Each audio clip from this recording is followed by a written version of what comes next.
Huwag magtaka kung ako ay Alam niyo yung sitwasyon na hihintay. hindi kayo, pero ang turingan niyo ay parang kayo.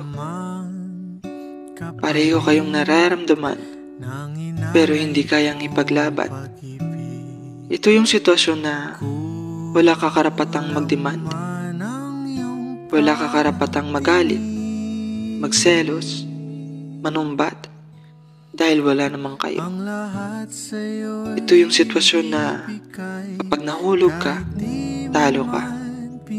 Gusto mo, pero hindi pwedeng sabihin. Dahil baka masira pa kung ano na lang ang meron sa inyo.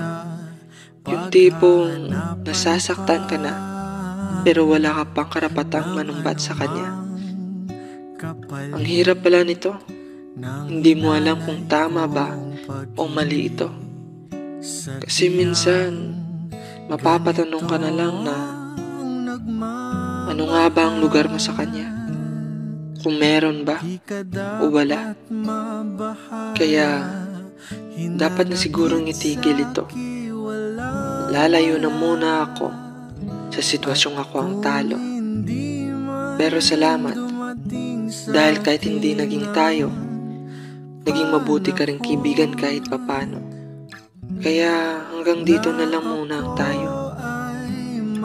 Paalam.